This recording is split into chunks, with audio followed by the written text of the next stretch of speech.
South ఇండియాలోనే అతి తక్కువ ధరలకి రత్నాలనందించే ఏకైక సంస్థ 6JVR. హాయ్ హలో నమస్తే, this is Suvarna. Welcome to Suman TV. Friday వచ్చిందంటే చాలు ఏ సినిమా వచ్చింది, ఏ సినిమా బాగుంది, ఫ్యామిలీ అందరూ కలిసి ఏ సినిమాకి వెళ్ళాలని ఆలోచిస్తూ ఉంటారు. బట్ ఈ ఫ్రైడే మాత్రం తప్పకుండా మిరాయిదే అనిపిస్తూ ఉంది. సో ఆల్మోస్ట్ ఎప్పుడెప్పుడు సినిమా రిలీజ్ అవుతుంది అని ఎదురు చూస్తున్న ఫ్యాన్స్కి మాత్రం పండగ అని అంటూ ఉన్నారు. రివ్యూస్ కూడా చాలా బాగా ఉన్నాయి. సో ఇదే సినిమాకి సంబంధించి రైట్ నాతో పాటు ఉన్నారు జర్నలిస్ట్ ప్రభు గారు. ఆయన రివ్యూ ఏంటనేది ఆయనతో మాట్లాడి తెలుసుకుందాం. సో నమస్తే సార్. నమస్తే. యా, సో కొన్ని సినిమాలు ఏంటంటే క్యూరియస్ని క్రియేట్ చేస్తూ ఉంటాయి.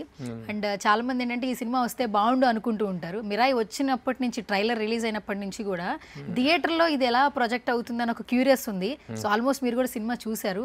మీకు ఎలా ప్రొజెక్ట్ అయింది యాక్చువల్లీ మిరాయి? నిజంగా దీని మీద మొదటి నుంచి ఎక్స్పెక్టేషన్స్ అయితే ఉన్నాయి. వాళ్ళు మొదటి నుంచి ఇంటర్వ్యూస్లో మాట్లాడింది కానీ ఇవి కానీ, అంతకుముందు హనుమాన్ ఫీవర్ అనేటువంటిది ఇంకా కంటిన్యూ అవుతూనే ఉంది తేజ సజ్జా విషయంలో. వీటన్నిటి నేపథ్యంలో వచ్చినట్టు ట్రైలర్స్, టీజరు, సాంగ్స్ వీటన్నిటిని బట్టి చూస్తే ఇదే ఒక miracle is going to happen with Mirai అనేటువంటిది అయితే ఎక్స్పెక్టేషన్ ఉంది. కానీ ఆ ఎక్స్పెక్టేషన్స్ ఎక్కడ డిసప్పాయింట్ చేయకుండా త్రూ అవుట్ సినిమా అనేటువంటిది మాత్రం ఎంగేజింగ్గా తీశారు సినిమాని. చాలా బాగుంది. తీసుకున్న కథాంశం కానీ అంత ఫ్యాంటసీ కథాంశం, కొత్త ఇదేమి కాదు. కొత్తగా ఇది ఏదో అశోకుడి కాలం నాటి నుంచి స్టార్ట్ అయింది. అశోకుడి కాలం అనేటువంటిది తీసుకోవడం జరిగింది తప్ప మిగతా ఎలిమెంట్ అంతా ఫ్యాంటసీ ఎలిమెంట్.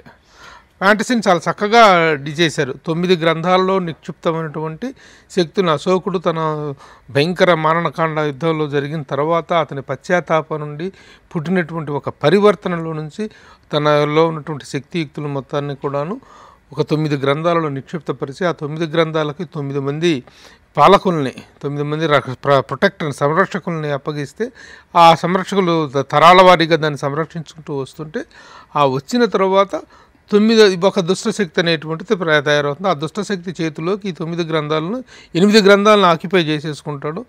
చేసుకున్న తర్వాత 9వ గ్రంథం అనేటువంటిది వస్తున్నట్లయితే ప్రపంచం అంతా తన అధీనంలోకి వెళ్ళిపోతుంది.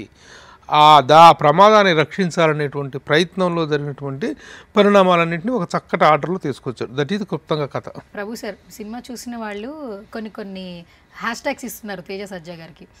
మిరాయ్ అనే ఫిలిము తేజ గారికి మైలు రాయి అంటున్నారు. అంటే ఇప్పటివరకు ఆయన హనుమాన్ అనే జోన్ లోనే చూసి ఉన్న వాళ్ళు కొంచెం కొత్తగా చూసేసరికి ఇంటెన్స్ తో ఎక్స్ప్రెస్ చేస్తున్నారు అన్కండిషనల్. సో మీరేం చెప్తారు తేజ సజ్జాని అలా చూస్తున్నప్పుడు, ఆయన స్క్రీన్ ప్రెజెన్స్ కావచ్చు, ఆ త్రూ అవుట్ క్యారెక్టరైజేషన్ గురించి చెప్పాలంటే ఏం చెప్తారు? అంటే తేజ సజ్జాని చిన్నప్పటి నుంచి ఒక బాల్ నటుడుగా చూస్తుంటాం.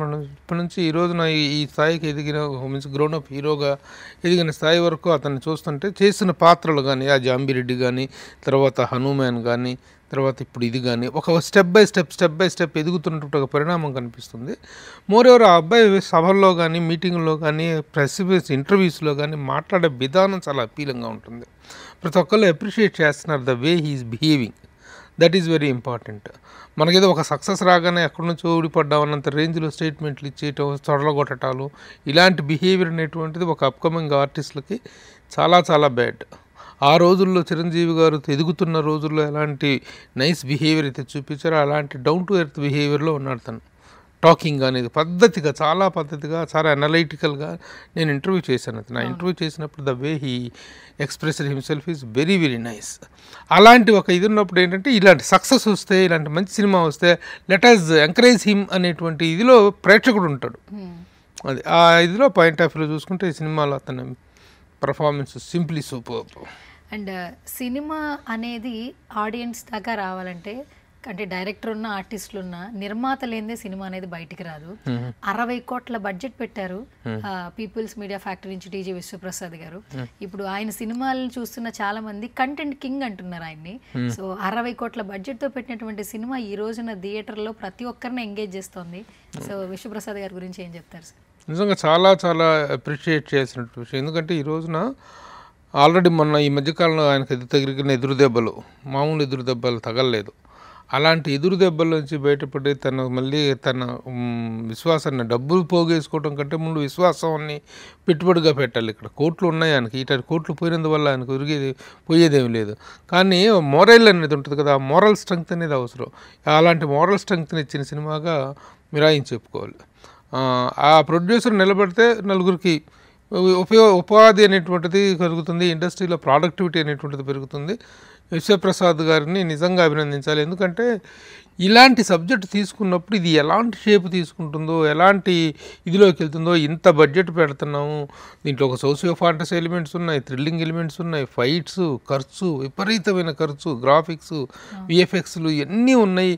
వీటన్నిటి కూడాను until and unless they are properly fused with emotion, engaging content లేకపోతే ఎన్ని బూడిదలో పోసిన పన్నీరు. మనం ఈ మధ్యకాలంలో చూస్తున్నాం, చాలా సినిమాలు కోట్లు తగలబెడుతున్నారు, కానీ ఇమోషనల్ కంటెంట్ అనేది ఉండట్లేదు, ఎంగేజింగ్ కంటెంట్ లేకపోవడం. కానీ దీంట్లో సీటెడ్జ్ కంటెంట్ అనేటువంటిది from the beginning to last వరకు కూడా ఉండటంతో ఈ సినిమా బయటపడింది. విశ్వప్రసాద్ గారికి ఇప్పుడు ఆయన విమర్శించిన వాళ్ళకో లేకపోతే గతంలో వచ్చిన ఫెయిల్యూర్స్కి ఒక చక్కని సమాధానంగా చెప్పుకోవచ్చు. ఓకే. అండ్ దట్టు మొన్న ప్రమోషన్స్ కూడా చూస్తే సార్ పాన్ ఇండియా లెవెల్లో ప్రమోషన్స్ చేశారు అన్ని చోట్ల కూడా వాళ్ళు చూస్తే. అండ్ రాజాసాబి చేస్తున్నప్పుడు కూడా అంటే చిన్న సినిమా పెద్ద సినిమా అనే వేరియేషన్ లేదు, తన సినిమా ఏదైనా ఒకటే అన్నట్టు సినిమా ఆల్రెడీ దీనికి హనుమాన్ తోటి తనకి వచ్చినటువంటి పాన్ ఇండియా మార్కెట్ కానీ పాన్ ఇండియా అటెన్షన్ ఏదైతే ఉందో తేజ సజ్జాకి దట్ ఈస్ వెల్ యూజ్డ్ ఈ సినిమాకి సంబంధించిన. ఓకే. అండ్ ఫస్ట్ కెప్టెన్ గురించి మాట్లాడుకుందాం సార్. ఘట్టమనేని కార్తిక్ అసలు ఈరోజు ఆయన్ని ప్రతి ఒక్కరు మాట్లాడుకుంటున్నారంటే ఆయన డైరెక్షన్ కావచ్చు, ఆయన ప్రతి ఒక్క మూమెంట్ని మనకి చూపిస్తూ ఎంగేజ్ చేశారు. డిఓపి ఆయనే, డైరెక్టర్ ఆయనే, మాటలు ఆయనే. ఒక్కొక్క ఎలివేషన్ క్యారెక్టర్ వస్తున్నప్పుడు ఆర్ఆర్ మారుతోంది, ఎలివేషన్ మారుతోంది, ఎవరు కమెంట్ చేసేలా లేదు.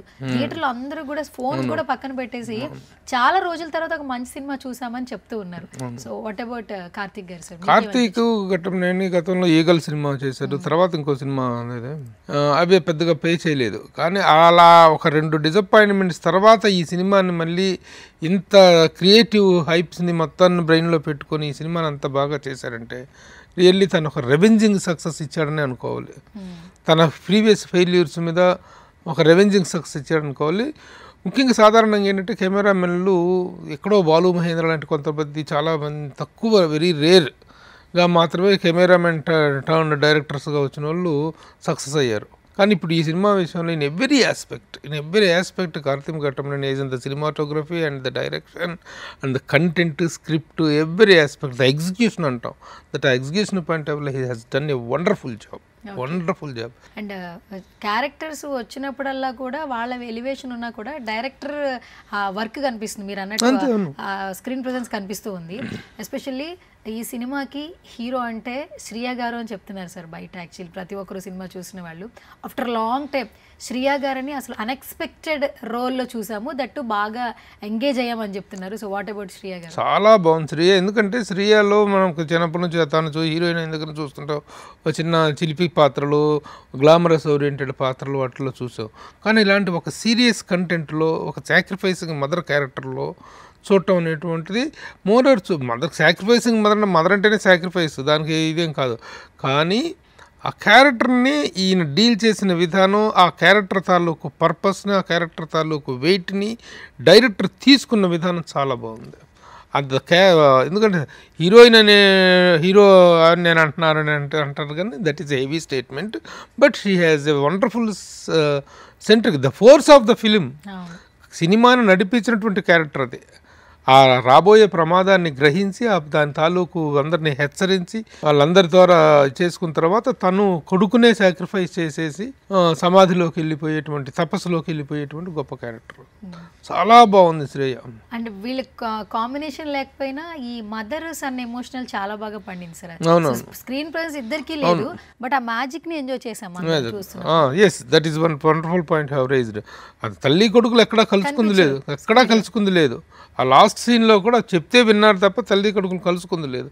కానీ తల్లి కొడుకుల సెంటిమెంట్ అనేటువంటిది చాలా అద్భుతంగా పండింది. Wonderful fusing of the scenes. అసలు ఈ సీన్స్ అనేది పక్కన పెడితే సార్, ఈ ప్రతి ఒక్క సీన్కి ఆ కంటెంట్ క్రియేషన్కి మ్యూజిక్ నిజంగా ప్రాణం ఇచ్చింది యాక్చువల్లీ. అంటే ఈ జర్నీ హరి గౌర గారు హనుమాన్ నుంచి స్టార్ట్ అయినా కూడా ఎక్కడ ఏ క్యారెక్టర్ వచ్చినా కూడా ఆర్ఆర్ మాత్రం అద్భుతం అంటున్నారు. ప్రతి ఒక్కటి కూడా ప్రతి ఒక్క క్యారెక్టర్స్కి యాక్చువల్లీ. సో మ్యూజిక్ గురించి ఏం చెప్తారు? మ్యూజిక్ అంటే హరిగౌరాకి హనుమాన్ తర్వాత చాలా మంచి డిమాండ్ వచ్చింది, చాలా మంచి ప్రజల్స్ ఉన్నాయి. కానీ ఈ సినిమా పూర్తయిన దాకా నేను ఇంకోటి ముట్టుకోను అని చెప్పేసి ఒక తపస్సులాగా ఈ సినిమాకి తన మ్యూజిక్ చేయటం అనేటువంటిది that is the point to be appreciated. ఎందుకంటే ఈ రోజున ఏ చెడామడా ఈ సినిమాలు వస్తే ఆ సినిమాలు ఒప్పేసుకొని, లేకపోతే మ్యూజిక్ డైరెక్టర్స్ ఈ సినిమాలు పెట్టుకొని వేరే ప్రోగ్రాంలు చేసుకుంటూ మ్యూజిక్ ప్రోగ్రాంలు కన్సర్ట్స్లు చేసుకుంటూ కూర్చున్నారు. కానీ ఇంత పెద్ద ప్రాజెక్ట్ నా మీద పెట్టినప్పుడు నేను I must do justice to this అనేటువంటిది తను 100% నమ్మి చేశాడు. చాలా బాగుంది. ఈ కంటెంట్ వెయిట్ని ఆర్ఆర్తో ఎలివేట్ చేసిన విధానం చాలా బాగుంది. హరిగౌరకి చాలా మంచి పేరు వస్తుంది. అండ్ ప్రతి ఒక్కటి ఈ సినిమాలో సర్ప్రైజింగ్ ఎలిమెంట్. బట్ మనోజ్ గారిని చూస్తున్నప్పుడు సార్ యాక్చువల్లీ ఆయనలో ఈ షేడ్ కూడా ఉందా అనిపించింది. అంటే బ్లాక్స్ వరల్డ్ ఇంతకుముందు భైరవంతో ఒక మంచి వెలన్ రోల్ చేయగలరు అనే ఒక నమ్మకం అయితే ఆడియన్స్కి వచ్చింది. బట్ ఈ సినిమా ఆయనకు ఇచ్చినటువంటి వెయిట్ నెక్స్ట్ లెవెల్ ఉంది. ఆయన అసలు పర్ఫార్మెన్స్ చూస్తే సో మంచి మనోజ్ గారి పర్ఫార్మెన్స్ మీకు ఎట్లా అనిపించింది ఈ సినిమాలో? మరొక నెక్స్ట్ లెవెల్ సినిమాని తీసుకెళ్ళాడు, తను వెళ్ళాడు. సినిమాలో ప్రొటాగనిస్ట్ అనేటువంటి వాడు, యాంటాగనిస్ట్ అనేటువంటి వాడి మధ్య కెమిస్ట్రీ అనేటువంటిది ఆ ఈక్వల్ ప్రపోర్షనేట్ ఇది అనేటువంటి ఉండాలి. ఆ ఇదికి కరెక్ట్గా అద్భుతం. మరి తన్ని బోర్డులోకి తీసుకోవాలనేటువంటిది ఎలా వచ్చిందో కార్తీక్కి కానీ నిజంగా వండర్ఫుల్ సెలక్షన్. ఎందుకంటే యువతలో ఉన్నది తేజ సజ్జా. ఏదో పెద్ద ఈ విలన్ని తీసుకొచ్చేసి పెట్టలేరు. కరెక్ట్గా కొంచెం ఆ ఏజ్ గ్రూప్ అది మ్యాచ్ అవ్వాలి. కొంచెం ఏజ్ పెద్దగా ఉన్నాడు కావాలి తప్ప చాలా సీనియర్ యాక్టర్ని పెట్టుకోలేరు. మంచి బాడీ ఇది కావాలి, ఒక ఇమేజ్ ఉండాలి, వెనకాల ఒక ఫ్యామిలీ బ్యాక్గ్రౌండ్ ఉండాలి. ఇవన్నీ పుట్ట చూస్తే Manchu Manoj was the apt selection for that character. ఆ బాడీ కానీ ఆ ఫిజిక్ పర్సనాలిటీ అద్భుతం. ఇరగ తీసాడు. మళ్ళీ మనకు మనోజ్ దగ్గర నుంచి ఒక ఇన్నింగ్స్ స్టార్ట్ అయింది అతని కెరీర్లో అని చెప్పుకోవచ్చు. మంచి క్యారెక్టర్స్ వస్తే ఇట్లాంటివి చక్కగా చేయొచ్చు అంటారా? బ్రహ్మాండంగా మీరు హీరోగా కూడా చూసారు ఆయన్ని. ఈ క్యారెక్టర్స్ వెయిట్ ఉన్న క్యారెక్టర్స్ వస్తే ఇంకా ఇన్ ఫ్యూచర్ ఇప్పుడు హీరోగా చేయటం అనేది హీరోగా కొన్ని సినిమాలు కొంత డిసప్పాయింట్ చేయటం ఇది జరిగింది. తర్వాత తనకు ఒక డైలమాలో పడి చాలా రోజులు ఖాళీగా ఉండటం జరిగింది. ఇలాంటి సిచ్యువేషన్లో ఇలాంటి ఛాలెంజింగ్ క్యారెక్టర్ వచ్చినప్పుడు తను చేయటంలో తప్పేం లేదు. హీరోలు విలన్లుగా మారే దశ ఒకటి ఉంటుంది చూసామమ్మా. ఆ విషయంలో కొంతమంది కొంత జాగ్రత్తగా ఉండాలి. కొంతమంది హీరోలు ఈ మధ్యకాలంలో స్టార్స్ దేనికి విలన్లుగా మారుతున్నారో అర్థం కావట్లా. ఎందుకు నెగిటివ్ క్యారెక్టర్లు చేస్తున్నారో అర్థం కావట్లా. అలా కాకుండా ఒక హీరో తిరిగితే ఆ క్యారెక్టర్లో ఒక పెక్యులియారిటీ ఉండాలి. ఎంత అద్భుతమైన క్యారెక్టర్ తోటి తను విలన్గా రావటం అనేది మన భైరవం కూడా చూసాం. భైరవంలో కూడా wonderful performance. This is 100% wonderful step in of Manoj కెరీర్లో. తనలో ఒక యాక్టర్ ఉన్నాడు, నాట్ ఎన్ హీరో అనేటువంటిది కాదు. There is a wonderful actor in him. Okay. And heroine Ritika Nayak చాలా బాగుంది. నువ్వేం అడగదు, నేను చెప్తున్నా చక్కగా. ఎందుకంటే కూడా నచ్చింది సార్ ఫీమేల్స్ కూడా. అసలు దాన్ని స్క్రీన్ లో చూస్తున్నప్పుడు అమ్మాయి చాలా ముద్దుగా ఉంది, ముచ్చటగా ఉంది. క్యారెక్టర్ ఆమెకి ఇచ్చిన క్యారెక్టరైజేషన్ లో అంత హై వెళ్ళకూడదు, అంత లో చాలా మిడిల్ లో చెయ్యాలి. అది చూసుకోవాలి, వేవ్ లెంత్ చూసుకోవాలి. అసలు ప్రతి సీన్ లో మేమైతే చాలా ఎంజాయ్ చేసాం. ఆడపిల్లలు మీరే అంత ఇది కనిపిస్తారు. నిజంగా ఆ పిల్లల్ని చూస్తుంటే ఎంత ముద్దుగా ఎంత ముచ్చటగా ఉందంటే. ఇంకోటి ఏంటంటే ఆ పాత్రలో ఉన్నటువంటి సెరెనిటీ, ఆ సెరెనిటీని ఆ అమ్మాయి రిప్రజెంట్ చేసిన విధానం చాలా బాగుంది. ఎందుకంటే ఒక పవిత్రమైన లక్ష్యం కోసం ఆ అమ్మాయి వచ్చింది హీరోని వెతుక్కుంటూ. అతన్ని తీసుకెళ్ళాలి, అతన్ని ఆ లక్ష్యం వైపు నడిపించాలి. ఆ నడిపించే క్రమంలో ఆ పాత్రలో ఉన్నటువంటి ఉదాత్తతని ఆ అమ్మాయి అభినయించిన విధానం చాలా బాగుంది. ఇంకొక ఉమెన్ అట్రాక్షన్ ఈ సినిమాలో ఏంటంటే దట్ లేడీ ఉమెన్, ఎవరో చైనీస్ అమ్మాయిని పెట్టారు. గూస్ బంప్స్ అమ్మా, ఫైటింగ్స్ గూస్ బంప్స్. అసలు ఆ అమ్మాయి అందరూ ఆ అమ్మాయిని నోటీస్ చేయట్లేదు కానీ అసలు చాలా బాగుంది ఆ ఫైట్స్ కానీ. అమ్మాయి వెయిటే. అమ్మాయి ఫైట్స్ ఎంత అద్భుతంగా కంపోజ్ చేశారు. మనకి తెర వెనుక ఉన్నటువంటి వాళ్ళని ఎక్కువగా ఇచ్చేయటంలో ఇప్పుడు ఇచ్చేయలేకపోతున్నాం కానీ అది ఫైట్ మాస్టర్స్, ఈ సినిమాకి ప్రాణం ఫైట్ మాస్టర్స్. యాక్షన్ కొరియోగ్రఫీ అనేటువంటిది ఒక పీక్ లెవెల్లో ఉంది. ఎందుకంటే యాక్షన్ కొరియోగ్రఫీ అనగానే మనకేదో హాలీవుడ్ సినిమాలు లేదా బాలీవుడ్ సినిమాలు చెప్పుకుంటాం. కానీ ఒక మన రీజనల్ సినిమాలో ఒక high level international standard fight composings అనేటువంటి, ముఖ్యంగా సినిమాలో ఉన్నది ఏంటంటే ఇండియన్ నేటివిటీ. కథ అందుకుందేమో చైనా, బౌద్ధ నేపథ్యం కొంత, చైనా నేపథ్యం కొంత. అక్కడ ఉన్నటువంటి దీంట్లో ఎన్నుకున్నటువంటి కథను ఆ నేపథ్యంలో నుంచి మన ఇండియన్ నేటివిటీలోకి వచ్చి రాముడితోటి ఫీజప్ చేయటం, ఇవన్నీ wonderful freezing of the story. అది ఎంత కల్పితాన్ని కూడా ఎంత చక్కగా కన్విన్సింగ్గా చెప్పగలిగినటువంటిది ఇంపార్టెంట్. ఎస్, మంచి పాయింట్ చెప్పారు. కల్పితాన్నే ఎంత కన్విన్సింగ్గా చెప్పారో అది మీకు బాగా నచ్చింది అంటున్నారు. ఈ రోజుల్లో ఏంటంటే ఈ మధ్యకాలంలో ఏ సినిమా వచ్చినా విఎఫ్ఎక్స్ గురించి గ్రాఫిక్స్ గురించి కామెంట్ చేయని వాళ్ళు లేరు అసలు. యాక్చువల్లీ ఏది వచ్చినా బయట ట్రోలింగ్ చేసేస్తున్నారు. ఈ సినిమాలో ఎక్కడ ఒక్క పాయింట్ లో కూడా వాళ్ళని కమెంట్ చేసే రేంజ్ లో లేదండి. విఎఫ్ఎక్స్ కావచ్చు, గ్రాఫిక్స్ కావచ్చు, మనం వాళ్ళ ప్రపంచంలోనికి తీసుకెళ్లారు. మీరేం చెప్తారు సార్?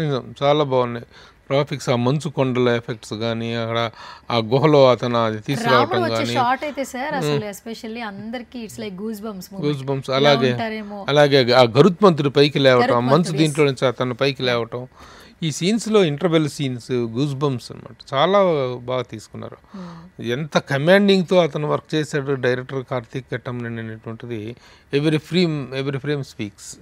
దట్టు ఇది ఫుల్ కమర్షియల్ సినిమా అని చెప్పొచ్చు సార్. స్టోరీ ఉంది, స్పిరిచువల్ ఉంది, కంటెంట్ వెళ్ళేటప్పుడు క్యూరియస్ ఉంది, దట్టు కామెడీ భలే అటాచ్ చేశారు సార్. అసలు గెటప్ సీన్ వచ్చినప్పుడల్లా ఆ డైలాగ్స్, గెటప్ సీన్ ఇది బాగుంది.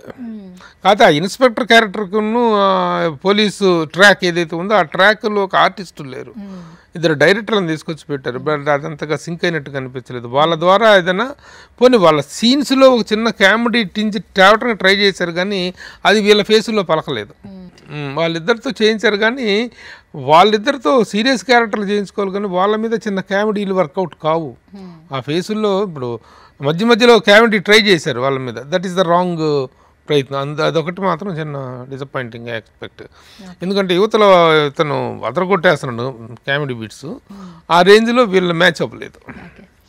కానీ సార్ ఈ మధ్య కాలంలో అంటే సోషియో ఫ్యాంటసీ ఫిలిమ్స్ కావచ్చు, కథలు కావచ్చు, లవ్ బ్యాక్డ్రో కావచ్చు, కొంచెం మాస్ ఎలిమెంట్స్ కథలు ఏంటంటే మనుషుల్ని ఇంపాక్ట్ చేస్తున్నాయి. సినిమాలు అనేది మన మీద చాలా ఇంపాక్ట్ చేస్తున్నాయి. ప్రతి కథ ఈ బ్లాక్ మ్యాజిక్లు, ఈ క్షుద్ర పూజలు, ఏదో శక్తులు ఇలా ప్రొజెక్ట్ చేయడం వల్ల కొంతమంది ఏంటంటే ఇవే ఉన్నాయా సినిమాలు తీయడానికి అని కూడా ఒక రకం ఎక్కడో వినిపిస్తూ ఉంది. దీన్ని మీరు ఎలా చెప్తారు? That is a different point. యాక్చువల్గా ఇలాంటి పాయింట్లు ఎక్కువగా వస్తున్నాయి. వాటి మీద ఎక్కువగా చేయటం అనేటువంటిది మూఢనమ్మకాలను ఎంకరేజ్ చేయటం, మూఢనమ్మకాలు, అది డిఫరెంట్ పాయింట్. దాన్ని మనం ఈ వేదిక మీద తీర్చగలిగేది కాదు. హేతువాదము, నాస్తికవాదము, దానికి సైంటిఫిక్ రీజన్స్, కారణాకారణ సంబంధాలు, ఇవన్నీ బోల్డ్ పెద్ద సబ్జెక్ట్. అది వదిలేస్తే ఇక్కడ మనం డిస్కస్ చేయాల్సిన పని అంటే తీసుకున్నది ఏదైనా సరే, ఏ ఎలిమెంట్ అయినా కావచ్చు. జోనర్స్ ఆర్ డిఫరెంట్ జోనర్స్ ఉన్నాయి. ఏ ఎలిమెంట్నైనా తీసుకున్న దాన్ని ఎంత ఎంగేజింగ్గా చెప్పారు, ఎంత ఎంగేజింగ్గా చూపించారు. 2.5 hours సినిమాలో కూర్చుంటే ఎక్కడ ఏ ఇది లేకుండా, బోరు కొట్టకుండా, ఒక నైల్ బైటింగ్ ఇమోషన్స్ తోటో, ఒక సీటెడ్ ఇమోషన్తో బయటకు రాగలిగామా లేదా, ఆ పాయింట్ ఆఫ్ వేసుకుంటే సెకండ్ హాఫ్లో చిన్న ల్యాగ్స్ 1-2 చోట్ల చిన్న ల్యాగ్ ఉందేమో అనిపించింది తప్ప అది కూడా లెక్కలోది కాదు, కొట్టుకుపోయింది అది కూడాను. బట్ ఓవరాల్గా it's full meal to the audience. ఇంకోటి ఏంటంటే సకుటుంబ సపరివార సమేతంగా చూడదగ్గ చిత్రం. ఎక్కడా కూడా ఇప్పుడు ఆ అమ్మాయికి హీరోయిన్కి మధ్య ఒక రొమాన్స్ లాంటిది పెట్టలేదు.